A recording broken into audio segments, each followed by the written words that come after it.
রেহাই মিলছে না কালীঘাটের। বৃহস্পতিবার রাতে ভবানী ভবনে 5.5 ঘন্টার ম্যারাথন জিজ্ঞাসাবাদের 24 ঘন্টা কাটতে না কাটতেই ফের ডায়মন্ড হারবারের তৃণমূল সাংসদ অভিষেক বন্দ্যোপাধ্যায়ের উপর আরও চাপ বাড়িয়ে দেয় রাজ্য পুলিশের গোয়েন্দা বিভাগ। একটি নয়, পরপর দুটি ভিন্ন মামলায় আগামী কয়েকদিনের ব্যবধানে ভবানী ভবনে তলব করা হলো তাকে। বিধানসভার শৈজাল কাণ্ডে 14 জুন রবিবার ইতিমধ্যেই তাকে দ্বিতীয়বার তলব করা হয়েছিল। আর তার রেশ কাটতে না কাটতেই শুক্রবার রাতে জানা যায় নির্বাচনী জনসভায় ডিজে বাজানো সংক্রান্ত প্রচ্ছন্ন হুমকির মামলাতেও তাকে নোটিশ পাঠানো হয়েছে। এই মামলায় 16 জুন তাকে হাজিরা নির্দেশ দেওয়া হয়েছে। অর্থাৎ মাত্র 48 ঘন্টার ব্যবধানে দুটি ভিন্ন মামলায় সিআইডির জেরার মুখোমুখি হতে হবে তৃণমূলের সেকেন্ড ইন কমান্ডকে। নোটিশ ঘিরে কালীঘাটে টানটান নাটক। শুক্রবার বিকেলে রাজ্য পুলিশের গোয়েন্দা বিভাগের একটি দল ফের অভিষেক বন্দ্যোপাধ্যায়ের কালীঘাটের বাড়িতে যায়। লক্ষ্য ছিল ভোট প্রচারের সময় বিতর্কিত মন্তব্যের মামলায় তাকে নোটিশ ধরানো। তবে ডায়মন্ড হারবারের সাংসদ বাড়ি না থাকায় তাকে নোটিশ ধরানো নিয়ে জটিলতা সৃষ্টি হয়। অভিষেকের বিরুদ্ধে সল্টলেকে সাইবার অভিযোগ দায়ের হয়েছিল।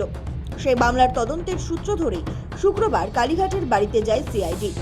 অভিষেক সেই সময় বাড়ি থেকে ঢিল ছোড়ার দূরত্বে প্রাক্তন মুখ্যমন্ত্রী মমতা বন্দ্যোপাধ্যায়ের বাড়িতে একটি গুরুত্বপূর্ণ বৈঠকে ব্যস্ত থাকায় তৈরি হয় আইনি জটিলতা।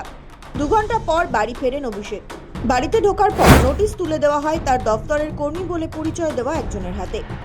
অভিষেকের কালীঘাটের বাড়িতে সিআইডির আশা থেকে তাদের অপেক্ষা, নোটিশ তুলে দেওয়া, গোটা প্রক্রিয়াটা করা হয় ভিডিওগ্রাফি। অভিষেক ফিরে বলেন তিনি সবসময় তদন্তে সহযোগিতা করছেন, এখনো করবেন। সাফ জানিয়ে দেন তার লুকোনোর কিচ্ছু নেই। সিআইডি আধিকারিকরা যেন পরবর্তীকালে যোগাযোগ করে তার কাছে আসেন। আবার কোনো একটা আলাদা মামলায় আমাকে নোটিশ দিত, তো আমি আমার সেক্রেটারির মারফতে তাদেরকে অনুরোধ করি যে আমি এই মুহূর্তে আমার বাড়িতে সশরীরে উপস্থিত নেই বলে আপনারা চিঠিটা অন্য কাউকে দিয়ে দিন, সে রিসিভ করে আমার পক্ষ থেকে নিয়ে নেবেন। এবং আমি অনুরোধ করি যে আপনারা যদি আমাকে দিতে চান তাহলে আপনাদের অপেক্ষা করতে হবে।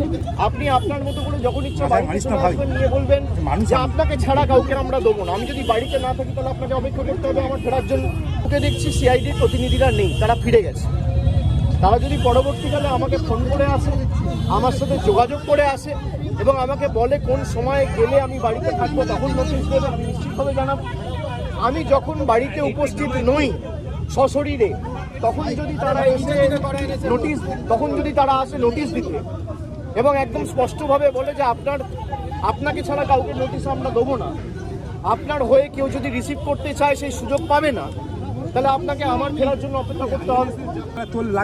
যারা নোটিশ দিতে এসেছিল আপনারা যদি আসেন নিশ্চিতভাবে যোগাযোগ করে আসুন, আর না হলে অপেক্ষা করুন। আমি যখন ফিরবো এড়িয়ে যাচ্ছে না, আমি কোনো তদন্ত এড়িয়ে যাইনি, আমার দোকানোর কিচ্ছু নেই, আমি কোনো তদন্ত এড়িয়ে যাইনি। আমাকে দিল্লিতেও তদন্তকারী সংস্থা যখন ডেকেছে আমি গেছি, কলকাতাতেও নিজাম প্যালেস হোক, এদিকে সিজিও হেডকোয়ার্টার হোক, ইডির কাছে হোক, আমি গেছি। আমি সবসময় তদন্তে সহযোগিতা করেছি এবং আমার সামর্থ্য অনুযায়ী যতটুকু কেন্দ্রীয় তদন্তকারী সংস্থা বা এই মুহূর্তে দাঁড়িয়ে রাজ্যের গোয়েন্দা সংস্থা সিআইডির সাথে যেটুকু সহযোগিতা করা উচিত আমি নিশ্চিতভাবে করছি। কেন অভিষেকের দুয়ারে ফের সিআইডি? সৈকাণ্ডে এমনিতেই অস্বস্তিতে অভিষেক, তার মধ্যেই অন্য এক মামলায় নাম জড়ালো তার। ভোটের বাজারে অভিষেকের একটি মন্তব্যকে কেন্দ্র করে বাগুইআটি এবং সল্টলেক সাইবার ক্রাইম থানায় অভিযোগ দায়ের হয়েছিল। নির্বাচনী ভোট প্রচারে বেরিয়ে অভিষেক বলেছিলেন 4 তারিখের পরে ডিজে বাজানো হবে, মমতা যতই উদার হোক 4 তারিখ জবাব হবে। আমি অমিত শাহকে বলবো 4 তারিখ বাংলায় থাকবেন, আপনি 4 তারিখ দেখা হবে। আপনি বাংলার মানুষকে বলছেন 23 তারিখ সব ঘরে ঢুকে থাকবে, বিজেপি আসার পর চুন চুনকে জেল মে ডালেঙ্গে। বিজেপির সাথে বেশি উদারতা দেখাতে নেই। আর আমাদের যারা মানুষের প্রতি অবিচার করেছে, মানুষকে অপমানিত করেছে, তাদের জন্য এবার রবীন্দ্রসঙ্গীত না, এবার 4 তারিখ ডিজে বাজবে। বিরোধীদের দাবি ছিল এটি আদতে রাজনৈতিক কর্মীদের প্রচ্ছন্ন হুমকি। সেই মামলারই নোটিশ দিতে শুক্রবার বিকেলে কালীঘাটে যায় সিআইডি। কিন্তু অভিষেক সে সময় মমতার বাড়ির বৈঠকে ব্যস্ত থাকায় তার অফিসের কর্মীরা নোটিশ নিতে অস্বীকার করেন। অভিষেক বাড়ি না থাকায় এবং নোটিশ রিসিভ না হওয়ায় সাময়িক জটিলতা তৈরি হয়। শেষমেশ প্রায় 3 ঘন্টা পর নোটিশ পৌঁছে যায় অভিষেক বন্দ্যোপাধ্যায়ের কাছে। 16 জুন তলব করা হয়েছে অভিষেককে। তার আগে 14 জুন সইকাণ্ডে অভিষেককে ভবানী ভবনে হাজিরার নির্দেশ দেওয়া হয়েছে। এছাড়াও 15 জুন প্রাথমিকের নিয়োগ দুর্নীতি মামলার তদন্তে অভিষেককে তলব করেছে ইডি। যে মামলায় ডাকো, আর এখন সরকার পাল্টেছে, এরা বিভিন্নভাবে মামলায় আমাকে ট্যাগ করে। আমি শুনেছি যে মামলায় আজকে আমাকে নোটিশ দিতে এসছে, আমি বলেছি 4 তারিখের পর ডিজে বাজে।